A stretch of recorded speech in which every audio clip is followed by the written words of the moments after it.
जय हिंद। देखिए अभी हमारे पड़ोस में पाकिस्तान, ईरान और अफगानिस्तान, ये तीनों को हम गोल्डन क्रेसेट कहते हैं।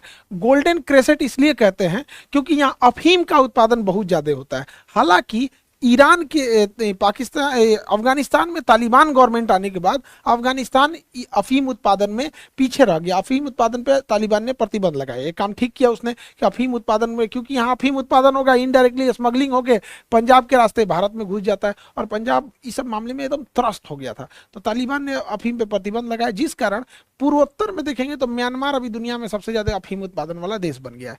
अभी इन तीनों देश में इस गोल्डन क्रेसेंट में एक खास करके आतंकवादी संगठनों को लेकर ये तीनों देश आपस में लड़ रहे हैं। सब तीनों देश लड़ रहे हैं सब। यहाँ पे इस एरिया में एक आतंकवादी संगठन है तहरीके तालिबान पाकिस्तान।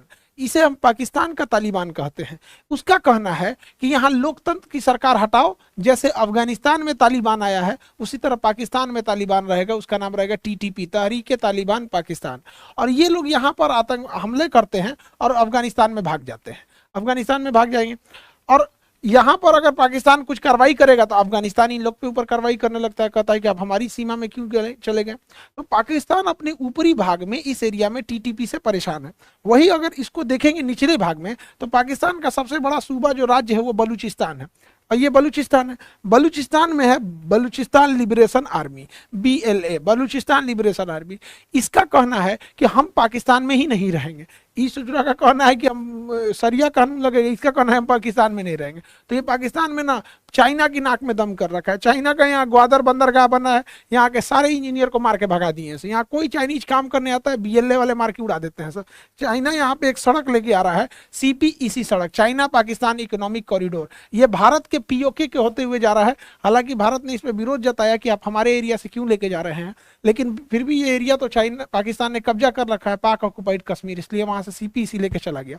तो ये BLA वाले जो हैं ये चाइना के लिए भी सरदर्द बन गए हैं सब और पाकिस्तान के लिए भी सरदर्द बन के रह गए हैं सब।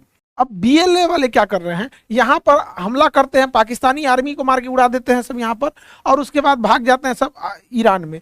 ईरान की इस राज्य का नाम है सिस्तान। ईरान की इस राज्य का नाम है सिस्तान राज्य है, सिस्तान। अब समझिए ध्यान से, सिस्तान की एक अलग समस्या है। पाकिस्तान कहता है कि भाई तुम्हारे यहाँ भाग के चले आए सब।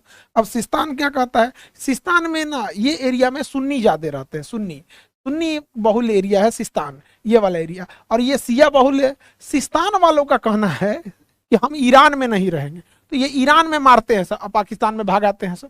तो मतलब इधर का आतंकवादी भागा इधर और इधर का आतंकवादी भागा इधर। तो ये लोग आतंकवादियों का एक्सचेंज हो रहा है यहाँ पे।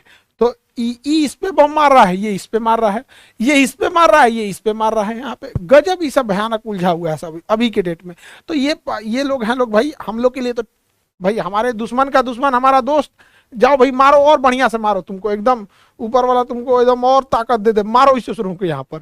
तो पाकिस्तान में तहरीके तालिबान TTP तहरीके तालिबान पाकिस्तान, ये यहाँ पर इस एरिया में बहुत ज्यादा बड़े आतंकवादी हमलों को अंजाम देता है यहाँ पे। अभी हालिया घटना में यहाँ एक जगह है मीर अली, पाकिस्तान के इस एरिया में है मीर अली। यहाँ पे तहरीके तालिबान पाकिस्तान वालों ने हमला किया और 7 आर्मी जवानों को मार दिया, जिसमें एक कर्नल और एक कैप्टन समेत 7 जवान शहीद हो गए यहाँ पर। 2014 में ना ये TTP वालों ने इसी एरिया में पेशावर के पास एक मिलिट्री स्कूल पर आक्रमण कर दिया था और मिलिट्री स्कूल पर जो आर्मी अफसर के बच्चे पढ़ रहे थे उन लोगों को मारा था। तो ये एरिया काफी अशांत है, जिस वजह मारने के बाद ये अफगानिस्तान में घुस गए। जब ये अफगानिस्तान में घुस गए तो जेन्युइन बात है कि पाकिस्तानी आर्मी के जवान शहीद हुए हैं, पाकिस्तान बदला लेगा ही लेगा। तो यहाँ पर जैसे हम लोग ने पुलवामा के बाद घुस के मार दिए थे वहां पर, वैसे ये लोग भी कहे कि भाई हम अफगानिस्तान में घुस के मारेंगे।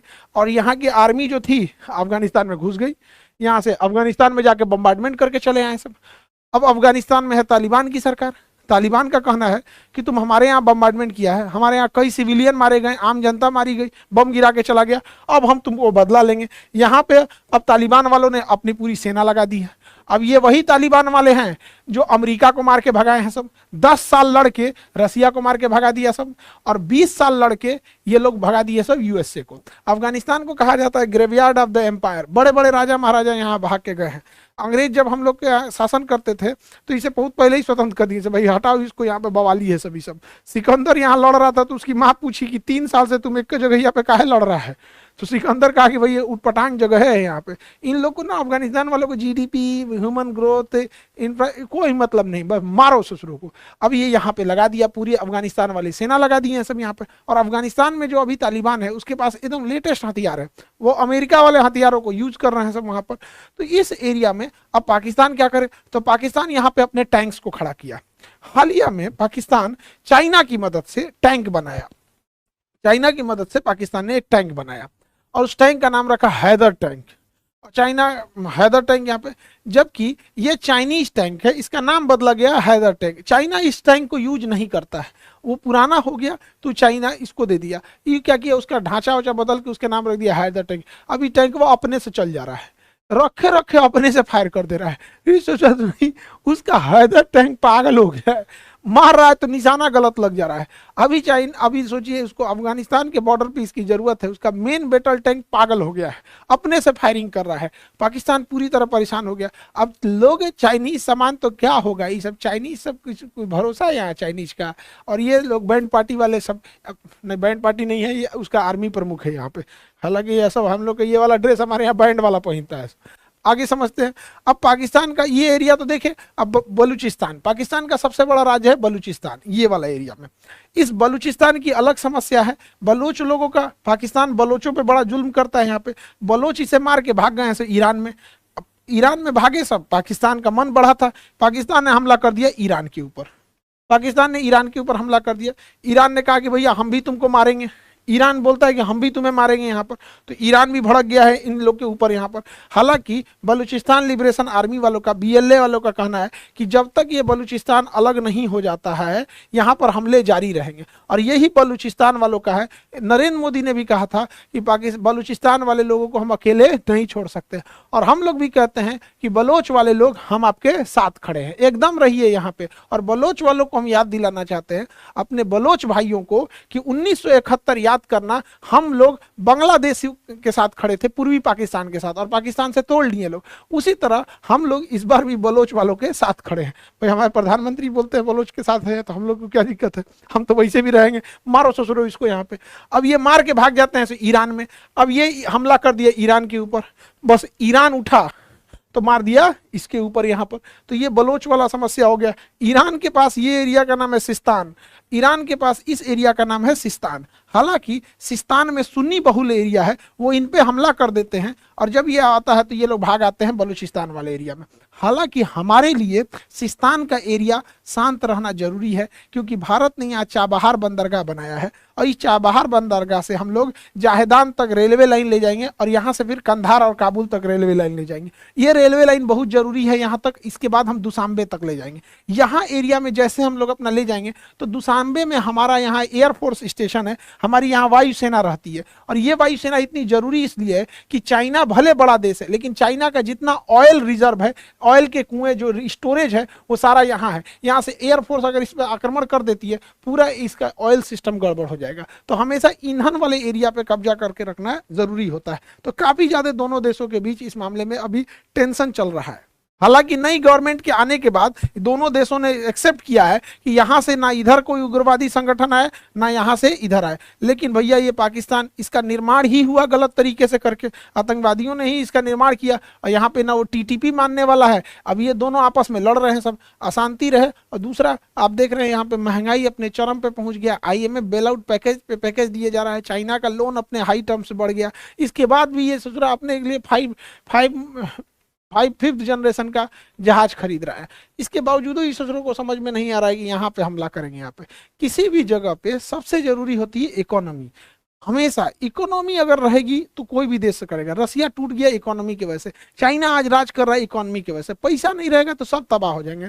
पैसा पे ध्यान ही नहीं दे रहा है। हालांकि नई गवर्नमेंट भी आई है, वो सेना के हिसाब से ही आई है, वहाँ पे पिट्ठू सरकार है यहाँ पे। इसलिए पाकिस्तान में कोई गवर्नमेंट उससे बात करना भी नहीं चाहता, क्योंकि किससे बात करेगा, सेना का ही वहाँ दबदबा होता है, सेना से कोई डायरेक्ट बात नहीं करता है। आई होप आप इस टॉपिक को समझे होंगे। और नीट वाले विद्यार्थी आप लोगों के लिए, और नीट और जेई वालों के लिए, आप सब लोग के लिए 6 अप्रैल को पटना के बापू सभागार में, 6 अप्रैल पटना के बापू सभागार में एक बड़ा आयोजन किया जाएगा। और वहां सारे टीचर आएंगे, आपको जितने आपको पढ़ाने वाले होंगे। और अब आप लोग को कोटा जाने की जरूरत नहीं पड़ेगी, वहां से बेस्ट टीचर आपको आएंगे। और 6 अप्रैल को बापू सभागार यहाँ पर आप लोग इवनिंग 3 PM पे, 3 PM, 3 PM पे आप लोग आएंगे वहां पर। और जो लोग ऑनलाइन रजिस्ट्रेशन करना चाहते हैं रजिस्ट्रेशन कर लेंगे, क्योंकि अपनी अपनी वहां पे सीट बुक कर लेंगे। और जो गार्जियन होंगे वो लोग भी समझेंगे कि जब भी आप एडमिशन कराइए किसी भी संस्था में अपने बच्चों का, तो ये जरूर पूछिए कि आपके बच्चों को कौन पढ़ाएगा, टीचर कौन पढ़ाएगा। कोचिंग नहीं पढ़ाती है बच्चों को पढ़ाते हैं कोचिंग के अंदर टीचर।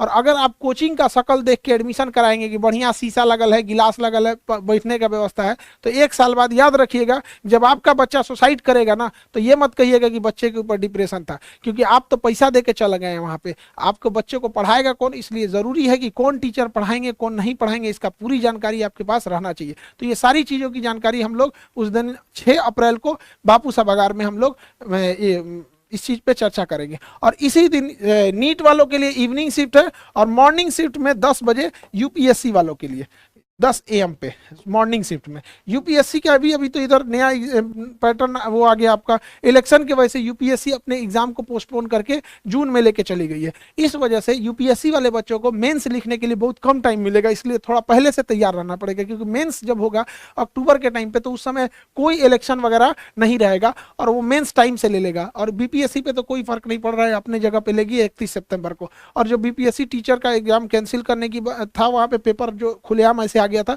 उसे आज ऑफिशियली नोटिफिकेशन आ गया है, उसे कैंसिल कर दिया जाएगा। हालांकि जिस दिन लीक हुआ था उसी समय पटना पुलिस की ईओयू शाखा इकोनॉमिक ऑफेंस यूनिट ने इस चीज को एक्सेप्ट कर लिया था। बता रहे थे लोग कि हम मतलब कि उनके पास प्रॉपर तथ्य है, और आज उस चीजों को कैंसिल भी कर दिया गया। आई होप आप इस टॉपिक को समझे होंगे। मिलेंगे नेक्स्ट क्लास में। जय हिंद।